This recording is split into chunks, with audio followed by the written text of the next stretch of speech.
গতদিন আমরা রাইটিংয়ের second class করছিলাম। রাইটিংয়ের যে ফার্স্ট ক্লাসটা সেটা ছিল আমাদের সেই আগের কমপ্লেক্স কম্পাউন্ড সেন্টেন্সের যে গ্রামারের ক্লাসটা, সেটা ছিল রাইটিংয়ের ফার্স্ট ক্লাস। রাইটিংয়ের সেকেন্ড ক্লাসটা স্টার্ট করেছিলাম ম্যাকারের গ্রাফ দিয়ে।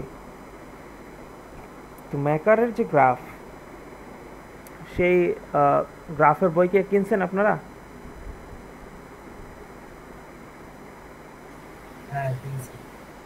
রামপ্রসাদ ভাই কিনছেন?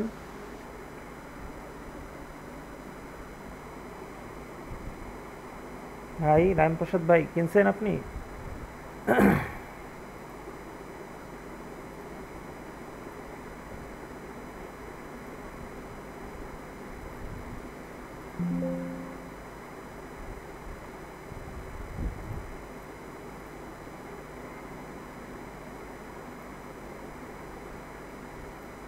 রামপ্রসাদ ভাই কি আছেন?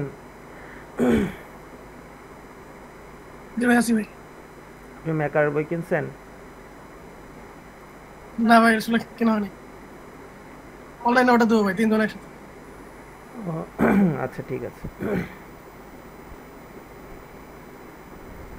গতদিন আমরা তো গ্রামারের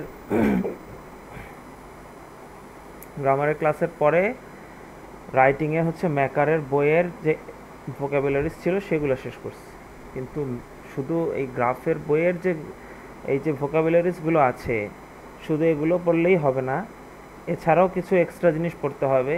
আমি প্রিপারেশনের সময় দেখলাম যে আরও অনেক কিছু জানা জরুরি, নইলে আসলে তেমন ভালো করা যায় না।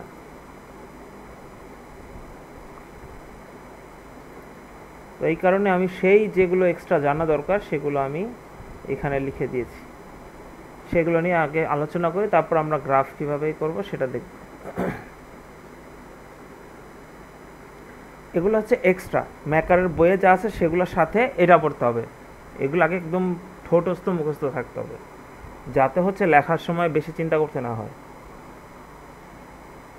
আচ্ছা, আমাদের গ্রাফের যে ফরম্যাট, হ্যাঁ, সেই ফরম্যাটটা নিয়ে তো আমি আগে আলোচনা করছি, তো তাও আমি আরেকবার আলোচনা করি। সেটা হচ্ছে গ্রাফে মেইনলি 3টা পার্ট থাকবে: ইন্ট্রোডাকশন, বডি আর ওভারভিউ। আপনাদেরকে বলছি যে ইন্ট্রোডাকশনের পরেই ওভারভিউ লিখে ফেলতে হবে, যাতে করে আপনাদের কম সময় যদি থাকে, কারণ এই দুইটার উপরে কিন্তু 2টা ব্যান্ড আছে।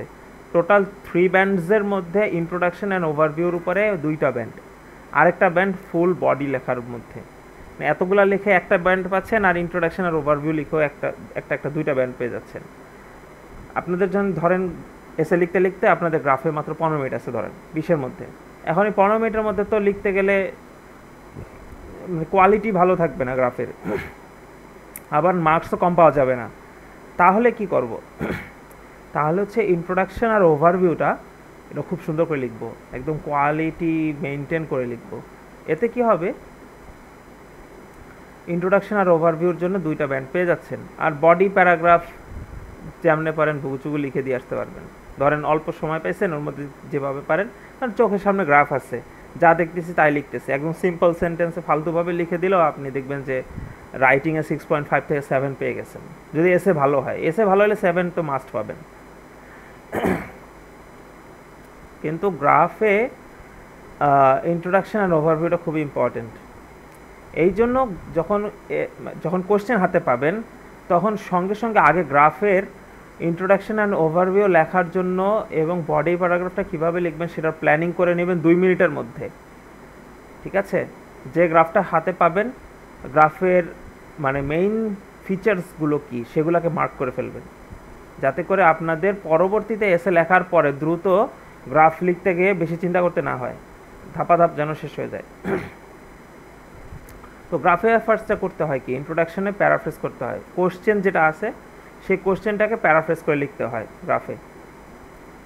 আর ওভারভিউতে কি লিখতে হয়, ওভারভিউতে লিখতে হয় মেইন যে ফিচার্সগুলো, মানে কি ফিচার্সগুলো ফুল গ্রাফের মধ্যে মেইন যে ইনফরমেশনগুলো দেওয়ার মতো, যেগুলো একদম চোখে পড়ার মতো, সেগুলো থেকে একটা অথবা 2টা ইনফরমেশন আপনি ওভারভিউর মধ্যে দিবেন। তো আরেকটা বিষয় কি, সেটা হচ্ছে ওভারঅল লেখাটা। আপনারা সবসময় চেষ্টা করবেন ওভারঅল তারপর কমা দিয়ে এই ওভারভিউটা লেখা শুরু করতে। ওভারঅল কথাটা লিখলে এক্সামিনার বুঝে যাবে আপনি এখানে ওভারভিউটা লিখছেন।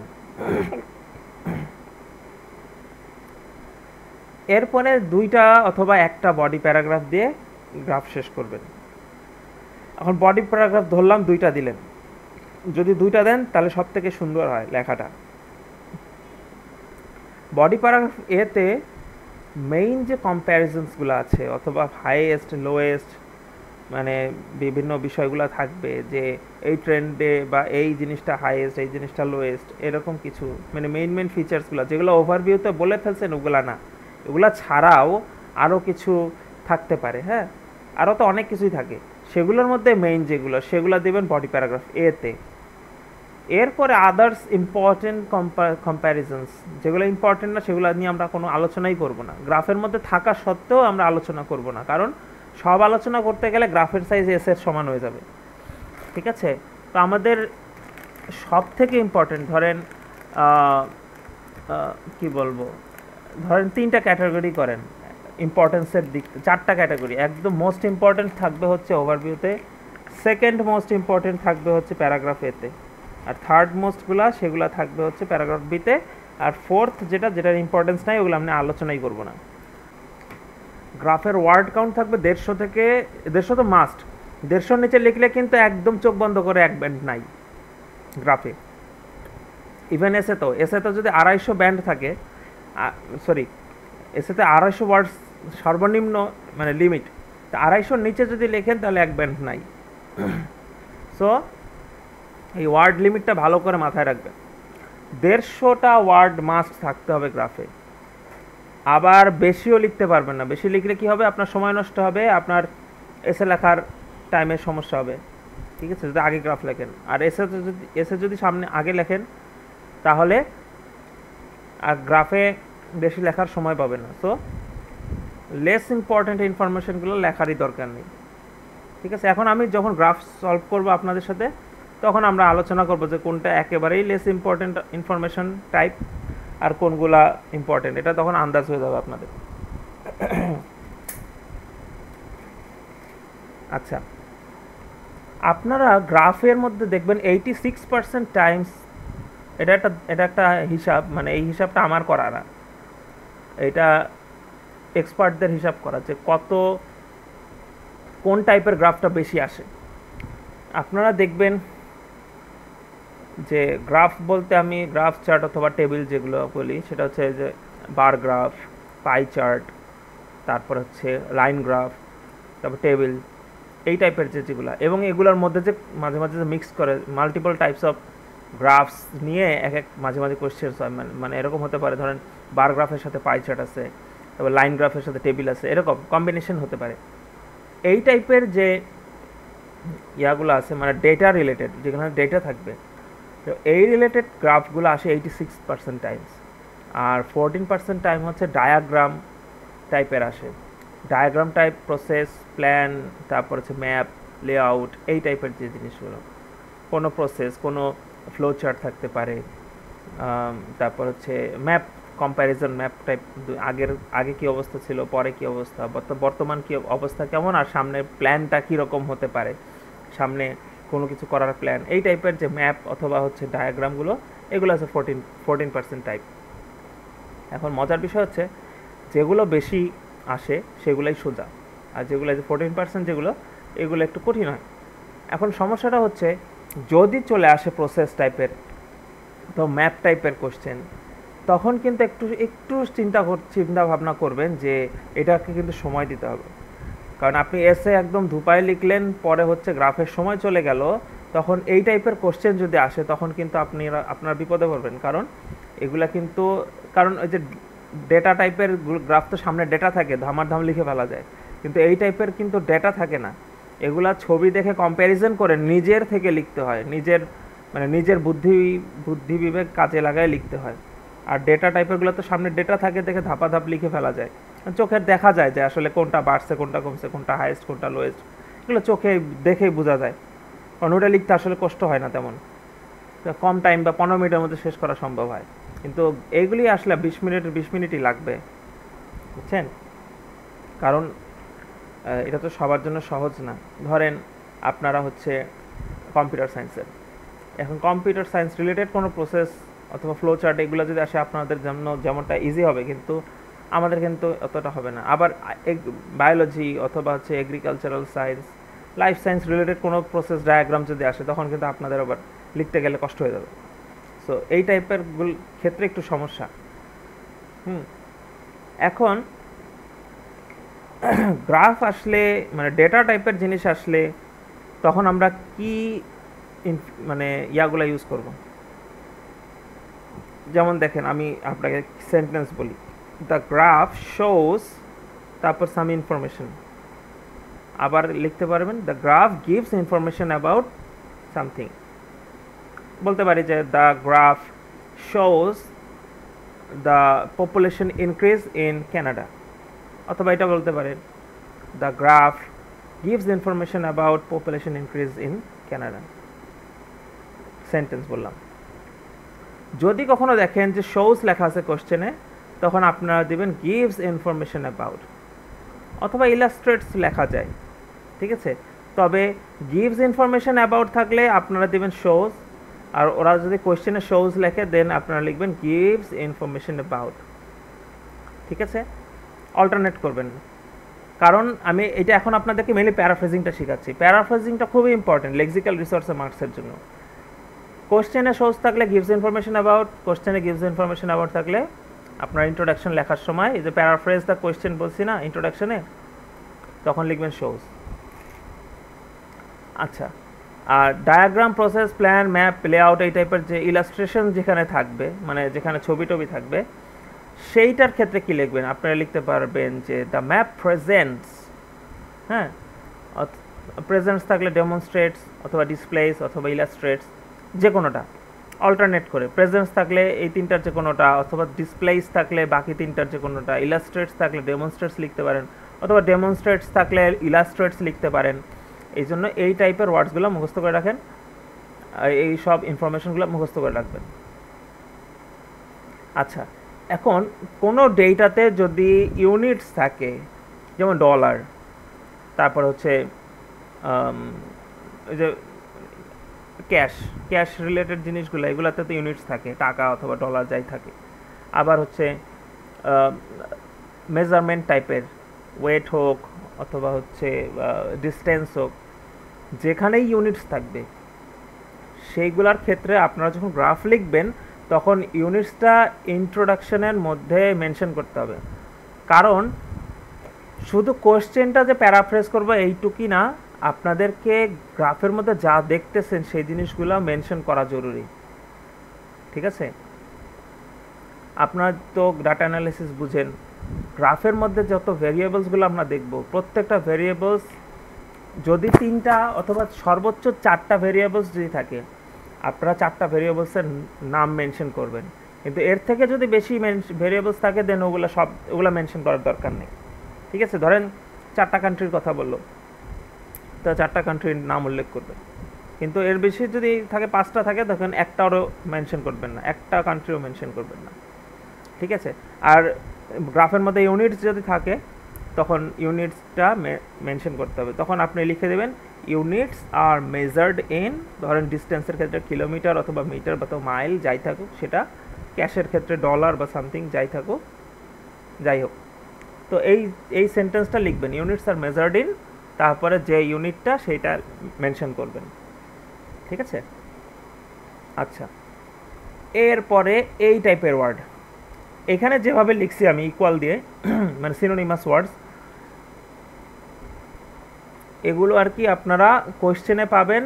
তো কোশ্চেনে পাইলে বা লেখার সময় এইগুলো কোনটার বদলে কি লিখবেন সেই জন্য আমি এখানে আলাদাভাবে লিখছি। যদি পার্সেন্টেজ থাকে তখন প্রপোর্শন দিবেন, ঠিক আছে। কোশ্চেনে ধরেন পার্সেন্টেজ আছে ইয়াতে কোনো ভেরিয়েবলসে, আপনি প্রপোর্শন। তারপর নাম্বার থাকলে অ্যামাউন্ট, চেঞ্জ থাকলে ভেরিয়েশন, তারপর ইনক্রিজ থাকলে গ্রোথ, ডিক্রিজ থাকলে ডিক্লাইন, এরকম। পিপল থাকলে সিটিজেন্স, রেসিডেন্টস, ইন্ডিভিজুয়ালস, এগুলো লিখতে পারবেন।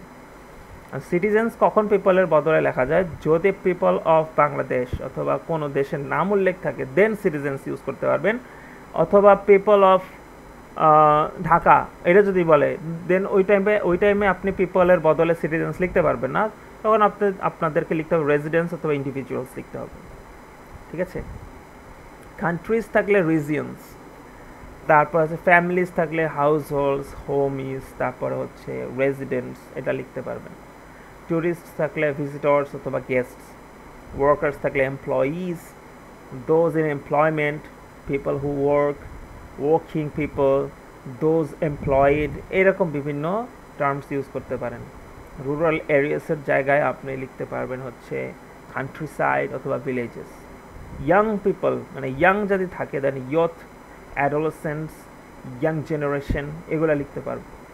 অ্যাডাল্টস থাকলে লিখবেন ম্যাচিওর ইন্ডিভিজুয়ালস অথবা ম্যাচিওর পিপল, মানে এইভাবে ব্র্যাকেট দিয়ে লেখার উদ্দেশ্যটা এইটা, ম্যাচিওর ইন্ডিভিজুয়ালসও দিতে পারেন, ম্যাচিওর পিপলও দিতে পারেন, যে কোনো একটা।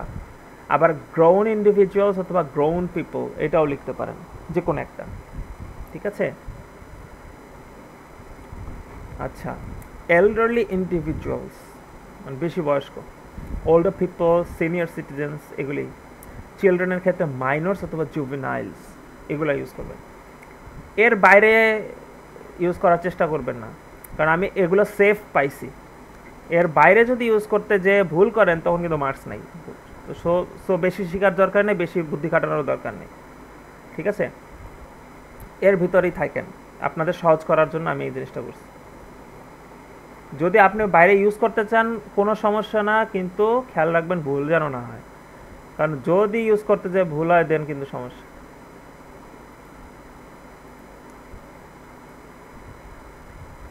এখানে আমি কিছু গ্রাফের দিছি, ভিডিওস দিছি।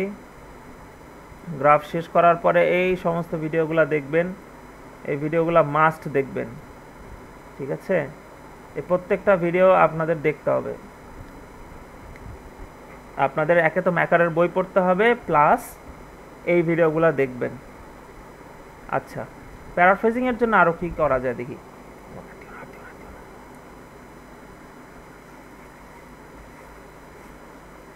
আচ্ছা, ম্যাপ অথবা প্রসেস, এইটার ক্ষেত্রে এই সেন্টেন্সটা অ্যাড করতে পারেন। কোনো কিছু ধরেন দেখাইলো যে দ্য ম্যাপ শোজ, ধরেন past and present view of a dock অথবা অফ আ পার্ক, এরকম। তারপর ওখানে যেহেতু ম্যাপের মধ্যে কিছু লেবেল থাকবে অথবা পিকচার্স থাকবে, ওগুলো তো পিকচার্স থাকবেই, হ্যাঁ, তখন ওই কথাটুকু লেখার পরে উইথ লেবেলস অ্যান্ড পিকচার্স এই কথাটা লিখে দিবেন।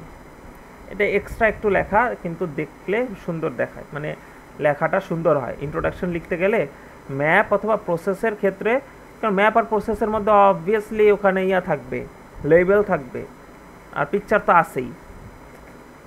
ওই যে শোজ সামথিং যদি থাকে, দেন ওইখানে এই কথাটা খালি জাস্ট অ্যাড করে দেবেন, লেখার সৌন্দর্যটা বেড়ে যাবে। ঠিক আছে, আর ওই যে ডেটার ক্ষেত্রে যদি থাকে কি বলে, ওই যে ইউনিটস থাকে, দেন ইউনিটস আর মেজার্ড ইন, তারপর ইউনিটসটা যদি মেনশন করে দেন তখন ইন্ট্রোডাকশনটা সুন্দর হয়ে যায়। আচ্ছা, এই গ্রামারটা মনে রাখেন, the process of, the method of, the steps involved in.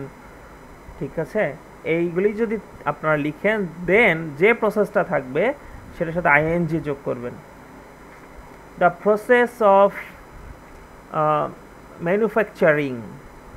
Manufacturing, urea, ধরুন ইউরিয়া সারের কথা বলতেছি, the process of manufacturing urea, তাহলে ওখানে ম্যানুফ্যাকচারের সাথে আইএনজি যোগ করছি, ম্যানুফ্যাকচারিং ইউরিয়া। ঠিক আছে, এরকম। The method of recycling water, recycling আসলো, the steps involved in recycling water, এরকম বিভিন্ন থাকতে পারে। এরপর আসে ম্যাপের কিছু টার্মিনোলজি। ম্যাপ টার্মিনোলজি বলতেছি, এটা হচ্ছে মানে ভোকাবুলারিজ।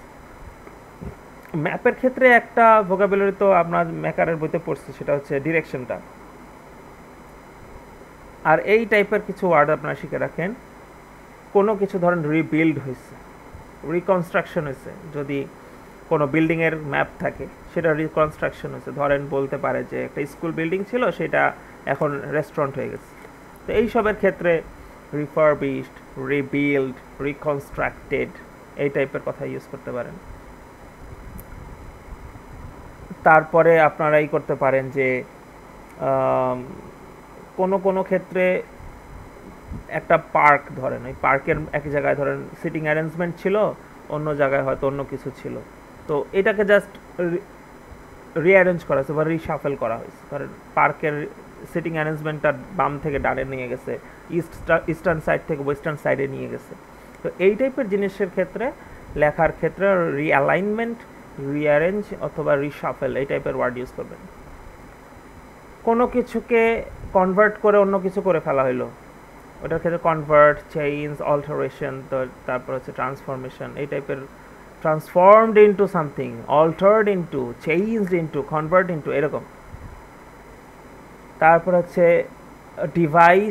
ডিভাইস টাইপের কোনো কথা যদি বলেন, তো সেই ডিভাইস টাইপের জিনিসগুলোর বদলে অ্যাপারেটাস অথবা মেশিন ইউজ করবেন।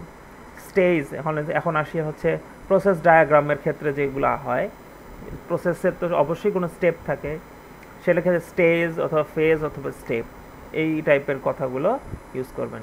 সবসময় স্টেপ লিখলে লেক্সিক্যাল রিসোর্সে মার্কস কম আসবে। তো আপনাদের কখনো স্টেপ লিখবেন, কখন ফেজ লিখবেন, কখনো স্টেজ লিখবেন, ঘুরায় পেঁচায় লিখলে গেলে দেখবেন যে লেক্সিক্যাল রিসোর্সে মার্কস পাচ্ছেন। তখন ওরা বুঝবে যে আপনি প্যারাফ্রেজিং পারেন, আপনার ভোকাবুলারি নলেজ ভালো।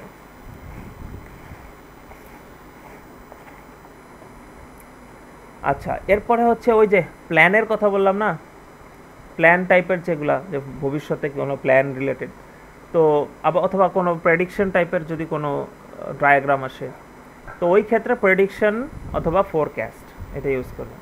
ফোরকাস্ট থাকলে প্রেডিকশন থাকলে ফোরকাস্ট, অল্টার করে কোশ্চেনে যা থাকবে তার উল্টা, মানে অন্যটা লিখবেন, কোশ্চেনের যেটা থাকবে সেটার অন্যটা লিখবেন, অন্য অল্টারনেটিভটা লিখবেন ইন্ট্রোডাকশনে। তারপরে এই ভাগ বুঝাইতে পার্টকে পোর্শন অথবা সেকশন অথবা শেয়ার এটা দিয়ে বুঝাবেন। তারপরে কোনো কিছু যদি অ্যাবাউট অথবা হচ্ছে অ্যাপ্রক্সিমেটলি, নিয়ারলি, অলমোস্ট এই টাইপের কথাগুলা, কাছাকাছি টাইপের কোনো কিছু জিনিসকে বোঝাইতে গেলে এই টাইপের কথাগুলা সবসময় একই ওয়ার্ড ইউজ করবেন না। তারপর পরবর্তী স্টেজগুলো বোঝাইতে নেক্সট স্টেপ, ফলোয়িং স্টেপ অথবা সাবসিকুয়েন্ট স্টেজ, হ্যাঁ এই টাইপের।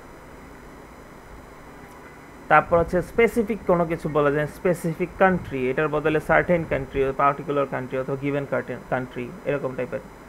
আবার ন্যাশনালিটি দিয়েও কিন্তু অনেক সময় ঘুরায় লেখা যায়। হ্যাঁ, পিপল অফ দ্য ইউকে এই জিনিসটা যদি বলে, তখন আপনি কি লিখতে পারেন, দ্য ব্রিটিশ পিপল এটা লিখতে পারেন। ন্যাশনালিটি দিয়ে কথা ঘুরায় লিখতে পারেন, ঠিক আছে। তবে একটা বিষয় খেয়াল রাখেন, ইউএসএ অ্যান্ড ইউকে লিখতে গেলে কিন্তু, অথবা ইউএই দুবাইয়ের যে জিনিসটা, এগুলো যদি লিখতে যান তখন সবার আগে কিন্তু দা ওয়ার্ডটা আছে। অন্যান্য কান্ট্রির আগে দা হয় না, তবে the USA, the UK, the UAE এরকম লিখতে হবে। ন্যাশনালিটি দিয়ে কান্ট্রির অল্টারনেটিভটা লিখতে পারেন। আমি এই কারণে যে এইগুলা খুব কমনলি আসে, এই কারণে আমি এগুলো লিখে দিচ্ছি, কোন কান্ট্রির ন্যাশনালিটি কোনটা, বানান টানান সব ঠিক আছে, আপনারা মুখস্থ করে ফেলেন। যেহেতু মানে খুব এই মানে ইউএসএ বলবো, আমেরিকান অথবা হচ্ছে ইউরোপিয়ান যেসব দেশগুলো, সেগুলোই আর কি মেইনলি আসে, এগুলা রিলেটেড ইয়াগুলো আসে। আর এশিয়ান বলতে গেলে চাইনিজ, জাপানিজ এই টাইপেরগুলো আসে। ইভেন এগুলো আপনাদের ইয়াতেও লাগবে, লিসেনিংয়েও লাগতে পারে, লিসেনিংয়েও এই টাইপের ওয়ার্ডগুলো লাগে, এই যে ন্যাশনালিটি টাইপের ওয়ার্ড, ঠিক আছে, দেশের নাম এগুলা। সো এই ছিল হচ্ছে এক্সট্রা যেসব ভোকাবুলারিসগুলো সেগুলো। তো ম্যাকারের বইয়ের ভোকাবুলারিস সাথে, এই যে ম্যাকারের যে বইয়ের যে ভোকাবুলারিস এগুলোর সাথে এই আমি যে ভোকাবুলারিসগুলো দিয়ে দিলাম, এগুলা একদম ঠোঁটস্থ মুখস্থ করে ফেলবেন, ঠিক আছে। তারপরে দেখবেন যে ম্যাকারের বইতে কেমনে লিখছে, কোন গ্রাফ কীভাবে সলভ করছে, এটা যদি দেখে ফেলেন তখন দেখবেন অনেক আইডিয়া হয়ে গেছে আপনাদের। ধরেন আমি এই প্রথম গ্রাফটাকে আজকে ডিসকাস করব। ম্যাকারের বইতে সব টাইপের গ্রাফের কোশ্চেন আছে, প্রিভিয়াস যত কোশ্চেন, কোশ্চেন টাইপ কিন্তু কপি মানে ইয়া হয়, রিপিট হয়। আপনারা এইগুলা পড়লে কখনো কোশ্চেন রিপিট হবে না, এই সেম কোশ্চেন কখনোই আসবে না, কিন্তু টাইপ তো সেম। রাইটিংয়ের ক্ষেত্রে টাইপ পড়লে আপনার কিন্তু মেইন জায়গায় ভালো করবেন। এই জন্য ম্যাকারের বইটা পড়ে শেষ করে ফেলবেন। যাদের কম সময় আছে, যারা তাড়াতাড়ি এক্সাম দিতে চায়, আপনাদের কেউ এখন যারা উপস্থিত আছেন তারা অনেক পরে, অ্যাটলিস্ট 1 বছর পরে তো আইএলটিএস পরীক্ষা দিবেন। সো পুরা ম্যাকারের বইয়ের কোনো কিছু যেন বাদ না যায়, সব পড়ে ফেলবেন। আমি আরেকটা জিনিস বলছিলাম, সেটা হচ্ছে যত এই ডেটা টাইপের গ্রাফ আছে, bar graph, pie chart, table আর হচ্ছে লাইন গ্রাফ, চারটার লেখার স্টাইল সেম, চারটারই লেখার স্টাইল সেম। আপনি এই যে ডাটাগুলো দেখেন, এই বার গ্রাফ দিয়েও দেখা এই জিনিসগুলো প্রেজেন্ট করা যায়, এই ইনফরমেশনগুলো টেবিল দিয়েও প্রেজেন্ট করা যায়, এই ইনফরমেশন লাইন গ্রাফ দিয়েও প্রেজেন্ট করা যায়। এই দেখেন, আপনারা তো জানেন ডেটা নিয়ে কাজ করেন, সো এইটাতে এই জিনিসগুলো দেখেন। একটা যদি আমি বলি যে একটা বার গ্রাফ যদি বলি, তো বার গ্রাফের এই যে ডেটাগুলা, এগুলা টেবিলেও রিপ্রেজেন্ট করতে পারবেন। এই বার ছাড়া আপনি লাইন গ্রাফ দিয়েও এগুলা, এই যে প্রত্যেক এই চারটার জন্য চারটা আলাদা আলাদা লাইন গ্রাফ হতে পারে, চারটা লাইন এখানে হতে পারে। আবার হচ্ছে এই এগুলার জন্য আপনার টেবিল হতে পারে। সেম ডেটাগুলো আমি টেবিলেও দেখাতে পারবো, বার গ্রাফ দিয়েও দেখাতে পারবো, পাই চার্ট দিয়েও দেখাতে পারবো, ইয়া দিয়েও দেখাতে পারবো। হয়তো চারটা আলাদা আলাদা পাই চার্ট হবে এখানে, এটার জন্য একটা, এটার জন্য আলাদা আলাদা পাই চার্ট হবে। কিন্তু এই কারণে আমি বলতেছি ডেটা টাইপের যত গ্রাফ হচ্ছে সবগুলা ইজি, কারণ চোখের সামনেই ডাটাগুলো থাকে, দেখেই বোঝা যায় কোনটা বেশি কোনটা কম, কোনটা যা ইচ্ছা তাই সব কিছু বোঝা যায়। হ্যাঁ, আরেকটা বিষয় হচ্ছে এই ডেটা টাইপের যে গ্রাফগুলো, এগুলা যে কোনোভাবেই রিপ্রেজেন্ট করা যায়, টেবিল হোক, লাইন হোক, বার হোক অথবা পাই হোক, তাই এদের লেখার স্টাইলটাও সেম। এই জন্য আমি আপনাদেরকে একটা ডেটা টাইপের গ্রাফ পড়ায় দেখাচ্ছি, ঠিক আছে? নেক্সট টাইম আমরা একটা প্রসেস আর একটা ম্যাপ, এই দুটো দেখাবো, ঠিক আছে? দেখানোর পরে আপনারা এই ম্যাকারের প্রত্যেকটা টাইপের কোশ্চেন পড়বেন। হ্যাঁ, পড়লে দেখবেন যে আপনারা সহজে বুঝে গেছেন যে কীভাবে লিখতে হবে। আর ওই ভোকাবুলারিজগুলো মাস্ট, ম্যাকারের বই পড়ার আগে ভোকাবুলারিজগুলো মুখস্থ করতেই হবে।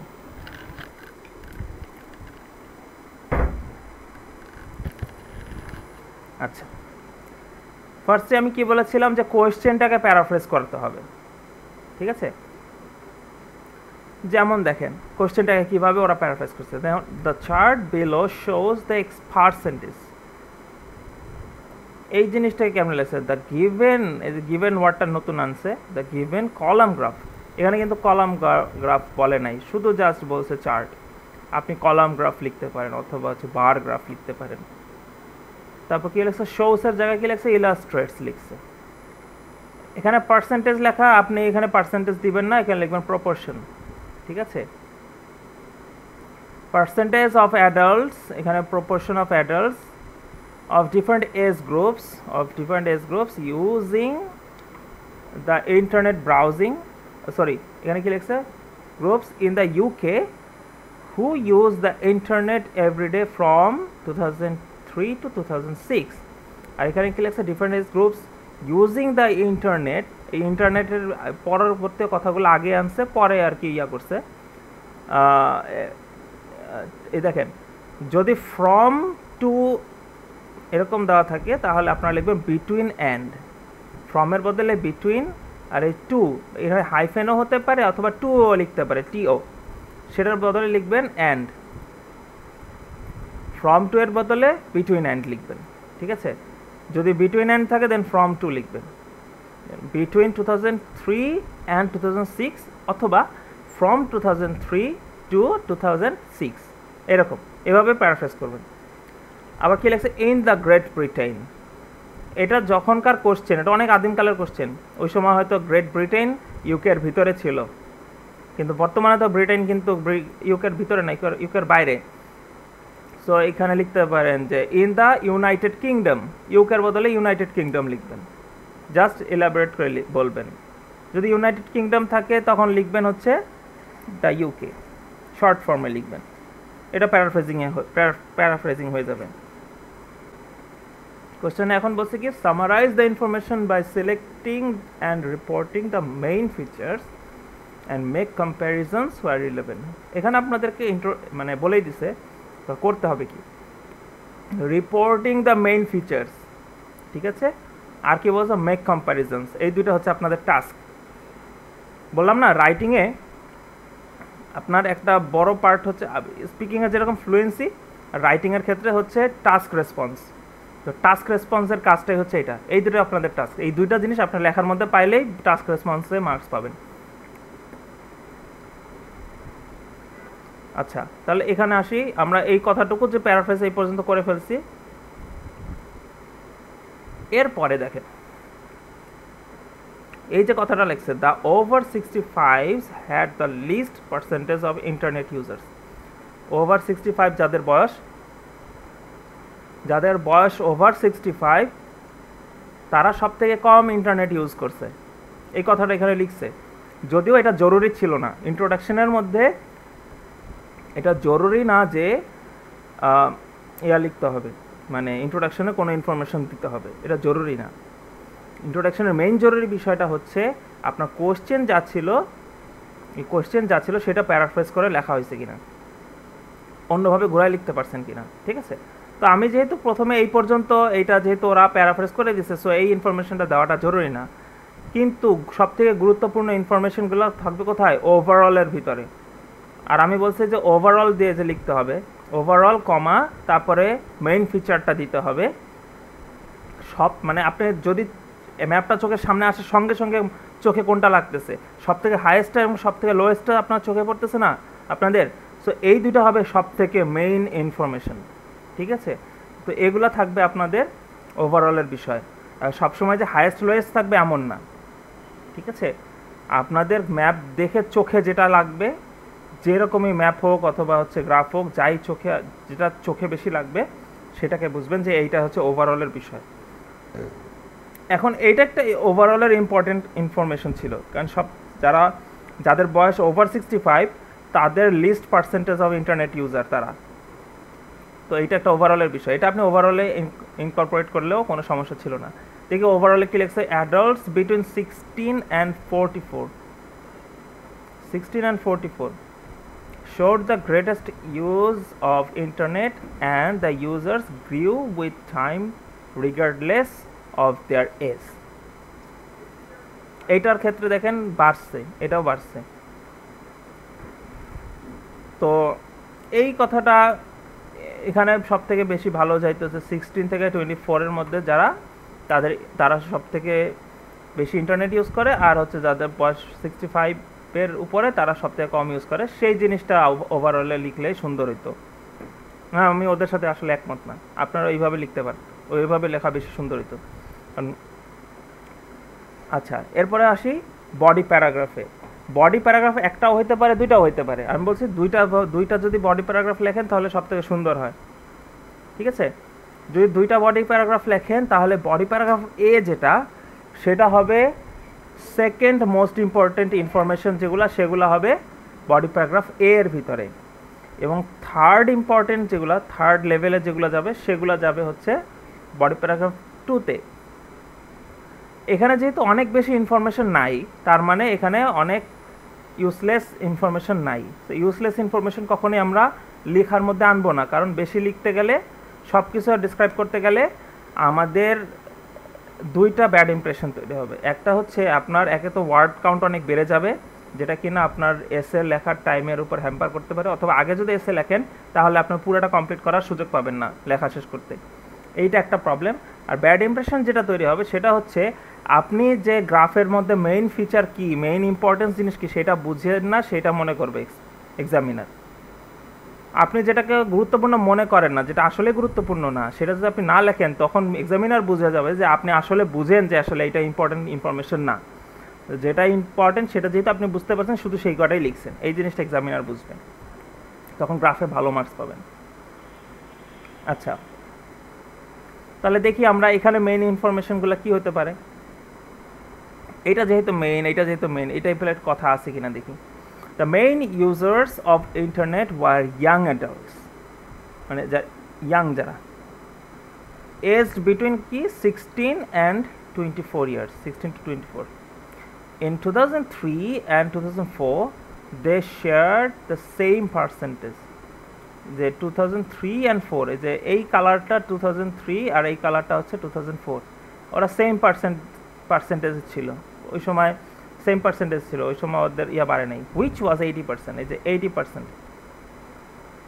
আরেকটা জিনিস আমরা ম্যাকারের বইতে পড়ছিলাম, সেটা কি কোনো ইনফরমেশন বা কোনো ডেটা যদি আমরা লেখার মধ্যে আনতে চাই তাহলে কি লিখবো, হয় ব্র্যাকেট দিয়ে লিখবো, নইলে হুইচ ওয়াজ, হুইচ, এই যে হুইচ ওয়াজ টাইপের কথা, হ্যাঁ এগুলা দিয়ে আমরা লিখতে পারি। তারপর হুইচ কনস্টিটিউটস, এই টাইপের কথা লিখতে পারি।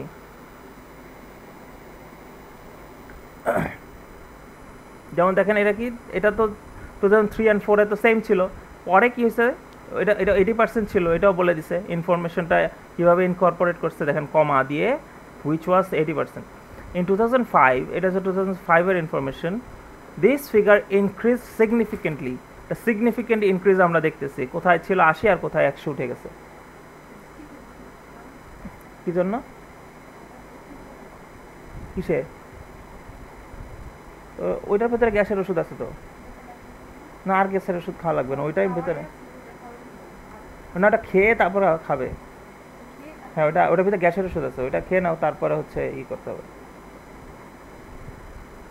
সরি, আচ্ছা যেটা বলতেছিলাম, in 2005 the figure increase significantly to 100%। এইখানে একটা বিষয় আছে, এই কথাগুলো কখন কোনটা লিখবো এটা তো আপনারা আশা করি এতক্ষণে বুঝছেন, যেহেতু ম্যাকারের বইয়েরা যখন আমি আলোচনা করছিলাম, বেশি ডিফারেন্স থাকলে সিগনিফিকেন্টলি, কম ডিফারেন্স থাকলে মিনিমালি, আর যদি একটা ফ্লো থাকে, একটা নর্মাল, যে ধরেন এটা একদম ধাপ করে বাড়ছে আর এটা কিন্তু ধাপ করে বাড়েনি, আস্তে আস্তে বাড়ছে, এটাকে আপনি মডারেট মানে ইনক্রিজ বলতে পারেন। আচ্ছা, but decrease slightly to 90% in the next year. এরপরে দেখেন এটা কিন্তু অল্প কমছে, ঠিক আছে, এই জন্য স্লাইটলি লিখছে, দেখছেন এটা ছিল সিগনিফিকেন্টলি আর এটা ছিল slightly, but decrease slightly to 90% in the next year. তো এই কথাটা খুব ইম্পর্টেন্ট একটা পোর্শন এটা এই গ্রাফের, এই কারণে এটা দেখেন বডি প্যারাগ্রাফ এর মধ্যে এই জিনিসটা আলোচনা করে ফেলছে। এখন দেখি বডি প্যারাগ্রাফ বিতে কি আলোচনা করছে। We can see from the chart that all the age groups experienced an upward trend. একটা ওভারঅল কথা, এটাও আপওয়ার্ড ট্রেন্ড, এটাও আপওয়ার্ড, এটাও আপওয়ার্ড, এটাও আপওয়ার্ড, এটাও আপওয়ার্ড, সবগুলাই, কোনোটা একটু বেশি কোনোটা কম, এইরকম, সেটা একটা ওভারঅল কথা। Their daily use of the internet is concerned. In the 25 to 44 group, 25 to 44 group, এই জিনিসটা there was a gradual growth, এই যে গ্র্যাজুয়াল গ্রোথ বুঝাইছে, একটু একটু একটু করে বাড়ছে, in the percentage from 50% to 80%, এখানে 50% ছিল আর এটা 80%, মাঝখানেরগুলো কিন্তু আলোচনা করে নাই, কারণ এই যে দেখেন 25 থেকে 44 বছর বয়সেরগুলা 2003-তে কী ছিল আর 2006-এ কী হয়েছে, এই জিনিসটা আলোচনা করলে এবং এখানে যে একটা গ্র্যাজুয়াল গ্রোথ হয়েছে এই জিনিসটা বললেই এই মাঝখানের দুইটা আর আলোচনা করতে হয় না। আপনি বলবেন 2003-তে 50 ছিল, 2004-এ 60 হয়েছে, 2005-এ 70 হয়েছে, এরকম ডিটেল আলোচনা করতে গেলেই আপনাকে এক্সামিনার বলদ ভাববে, বুঝছেন? তো আপনার এইটা বললেই তো এগুলো হয়ে যায়, আর যদি গ্র্যাজুয়াল গ্রোথ বলে দেন হয়ে যায়, তো মাঝখানে দুটো তো বলতে হয় না। এইটাই সেই বুদ্ধিটা, যে এই দুইটা আসলে ইম্পর্টেন্ট ইনফরমেশন না, আমাদের ইম্পর্টেন্ট ইনফরমেশন এইটা আর এইটা, লোয়েস্ট এই ব্যাচটার প্রথমটা এবং শেষেরটা হচ্ছে ইম্পর্টেন্ট ইনফরমেশন মেইনলি, ঠিক আছে? এরপরে আরেকটা বিষয় দেখেন, এইখানে যে ট্রেন্ডটা দেখছেন সেম ট্রেন্ডটা 45 থেকে 54 না, সো 45 থেকে 54টা কিন্তু আবার আলাদাভাবে আপনার ডিসক্রাইব করার দরকার নাই, হুবহু সেম যে এটার মতো সেই জিনিসটাই দেখেন, একটু পরে হয়তো বলবে। There were similar increase for the 45 to 54 year olds, raising from 60% to in 2003 to 80%, 60 থেকে টু 80%। সো এখানে কিন্তু সিমিলার ইনক্রিজটা বলে দেওয়ার মানে হচ্ছে এই জিনিসটা আলাদাভাবে আর ডিসক্রাইব করতে হইল না।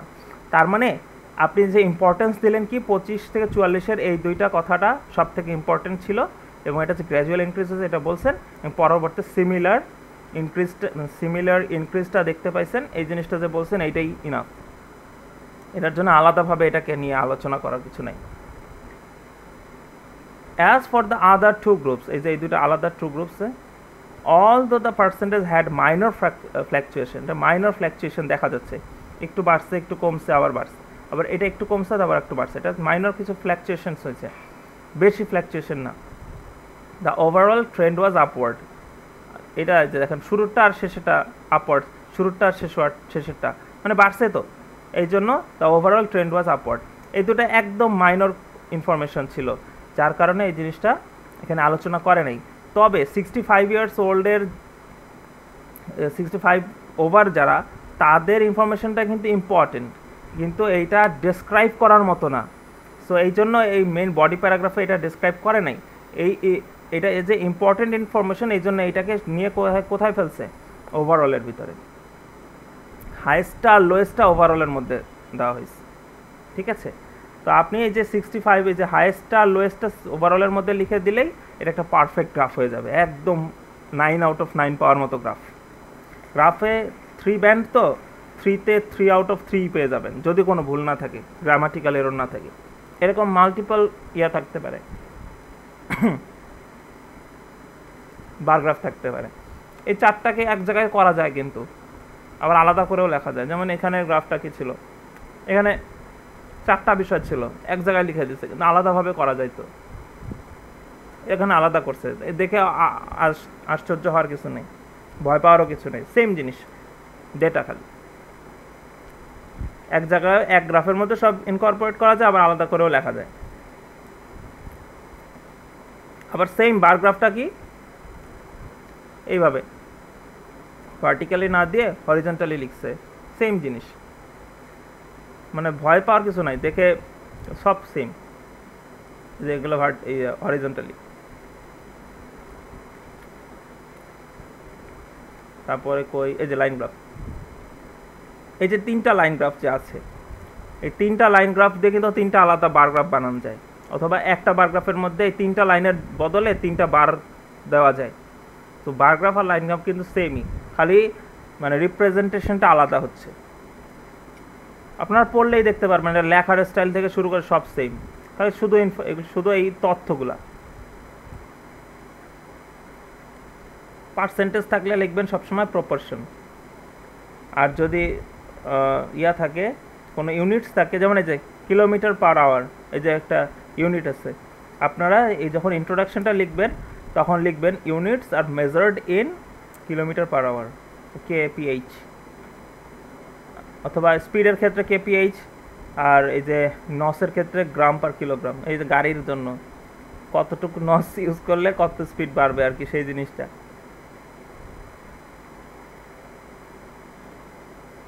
এই দেখেন, আবার লাইন গ্রাফ আর হচ্ছে বার গ্রাফ একসাথে করছে, মাল্টিপল গ্রাফস একসাথে আসতে পারে। এই যে এটা কিন্তু দেখে হয়রান হওয়ার কিছু নাই, এখানে কিন্তু 2টা আলাদা গ্রাফ, খালি মাঝখানের যেহেতু এই ইয়াগুলো যেহেতু সেম, সো এই কারণে এই মাঝখানে লিখে দিছে, দেখে ভয় পাওয়ার কিছু নাই। এই দেখেন টেবিল আর গ্রাফ একসাথে দিছে, টেবিলের যে ইনফরমেশনগুলো, টেবিলকে কিন্তু গ্রাফ আকারে প্রকাশ করা যায়, সো একই সেম জিনিস। এই যে এখানে আবার টেবিল আর গ্রাফ একসাথে।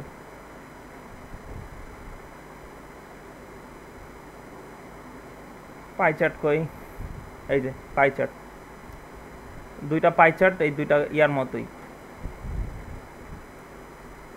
বার গ্রাফের মতোই সেম। এগুলো আপনারা পড়বেন ম্যাকারের বই থেকে, পড়লে দেখবেন যে সব একই। নেক্সট টাইম আমরা ম্যাপ পড়াবো, নেক্সট ক্লাসে ম্যাপ হবে আর হচ্ছে প্রসেস ডায়াগ্রাম, 2টা পড়াবো আমরা।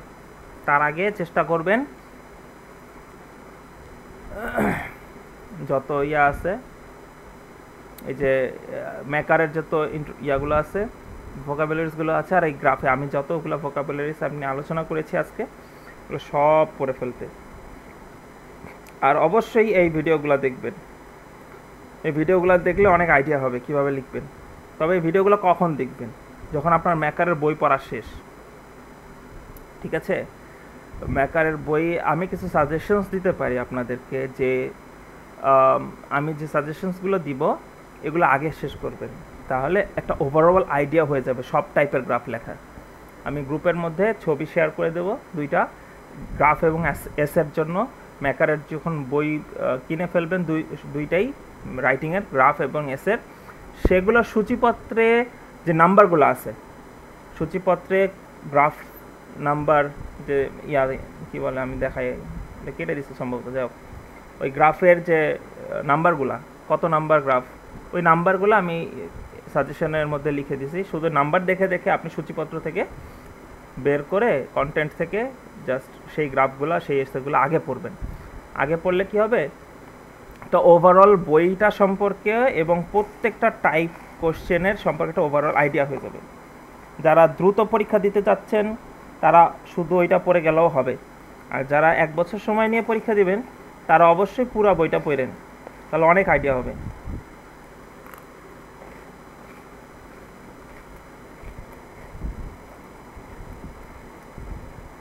গত দিনে স্পিকিংয়ের টপিক কি ছিল? শপ। অ্যাসাইনমেন্ট 1-এ এই যে হোম অ্যাপার্টমেন্ট শপ গেল। এরপরে অ্যাসাইনমেন্ট 2-তে কি আছে দেখি। স্পিকিংয়ের টপিক কান্ট্রি সাইড, ভিলেজ অথবা রুরাল এরিয়া, আর হচ্ছে ন্যাশনাল অ্যান্থেম। আপনারা তো প্র্যাকটিস করার সুযোগ পান নাই, তাহলে আজকে আর স্পিকিং টেস্টটা নিচ্ছি না। আপনারা নেক্সট ক্লাসে এই দুইটা টপিকের উপরে প্রিপারেশন নেবেন, কান্ট্রি সাইড, ভিলেজ অথবা রুরাল এরিয়া, মানে গ্রাম এরিয়া অথবা নিজের গ্রাম, আর ন্যাশনাল অ্যান্থেম মানে আমাদের জাতীয় সঙ্গীত সম্পর্কে। ঠিক আছে, আজকে তাহলে এই পর্যন্তই। পরবর্তী ক্লাস কালকে তো হবে না, পরশুদিন ইনশাল্লাহ।